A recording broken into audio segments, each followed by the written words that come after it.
Hi, welcome back to my channel. Today we'll be discussing In My Closet by RISA.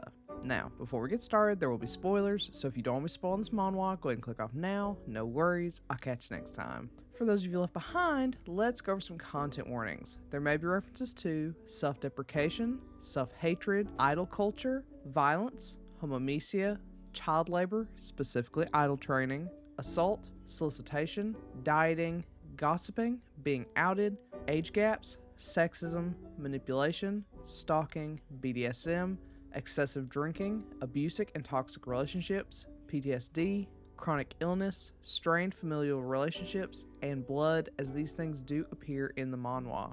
But if that's all good with you, let's go and get started. As always, let's start with a synopsis. Sua knew he was gay from the moment he saw his first love, Jung, an idol at the same agency Sua was training in. It's enough of an intense moment that Sua nearly quits his training, afraid of what these feelings might mean for him in the future, only to be convinced to stick with it. Thankfully, he does and ends up being a part of the successful idol group L-Boys. All is well in the world until the group's new manager is introduced.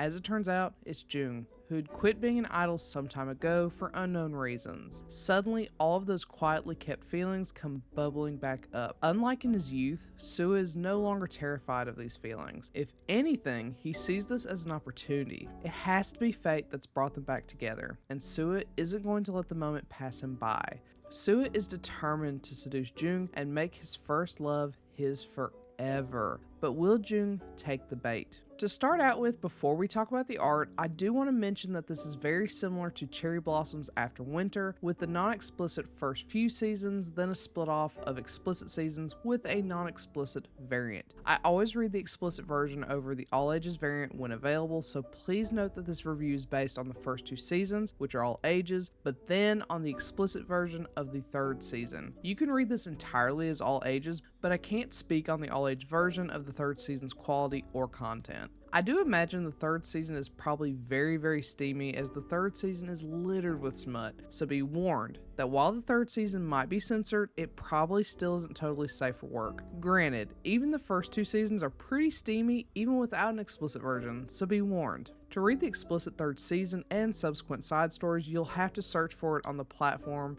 as Tapas separated them into two separate entries. Now on to the art. The art in this is very bright and airy, with very vibrant coloring. However, it's not my style whatsoever. All of the characters look very similar from one to the other, and I find the eyes to be far too big for their faces. Their chins are very narrow, and it's just overall inconsistent. It sort of reminds me of classic old school yaoi, just with color. That's not to say it isn't pretty, because it is. It just isn't my personal preference. However, I have to say the chibis in this are chef's kiss. They're super round and cute and actually very consistent, which brought my heart so much joy. Sua's chibi pout is probably one of the best character expressions in existence, and it's so worth seeing. While they don't necessarily have same face syndrome, some characters look very alike. I'm not sure if this is an error in translation or if this was just a general error in the original language too, but Yoon and Jung are mixed up. There's a scene of them in the van together. Jung gets in the front passenger seat while Yoon and Sua sit in the next row. Yoon is texting someone, clearly uncomfortable, while Jung is up front just hanging out. Sua is feeling self-conscious because he believes Hyun and Jung were in love during their idol days together. Sua ends up calling Yoon,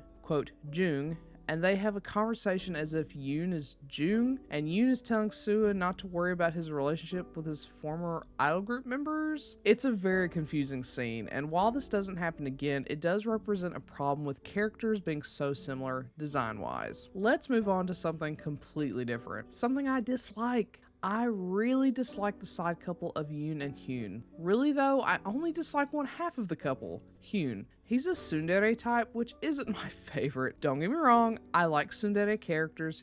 Sung from Love is an Illusion for sure, but Hyun is just unnecessarily cruel to Yoon, both physically and mentally. I hate that he tries to hurt Yoon by flirting with who he assumes is Yoon's boyfriend, and I hate that he also goes to the lengths of hitting Yoon when he's embarrassed or angry, which is all the time, mind you. Tsunderes are usually cruel, though it's usually depicted as being silly and foolish, and while Hyun does come off as foolish, he doesn't have that silly and ditzy quality to him, so what usually would come off as playful is much more calculating and mean, which sucks all the fun out of the tsundere archetype. The specials at the end remedy this a bit, with Hyun being a bit more lighthearted and silly, trying to show his love to Yoon, but it's far too late for that development, and I just couldn't bring myself to like him. With all that being said, this is cute, and has some super sweet and fluffy moments. It's a major feel-good read, with very little tension and almost no misunderstandings, which I'm a huge fan of. It does meander a bit because it is so soft and doesn't always have a course of action, but it will leave you feeling warm and fuzzy by the end. It's not all sweet though. That final season is smutty spice for days, and is a delectable sweet and spicy snack. I recommend. So, have you read In My Closet? If so, what do you think? Do you agree with my assessment? Do you not? Let me know and comment below. Otherwise, I'll catch you next time. Bye!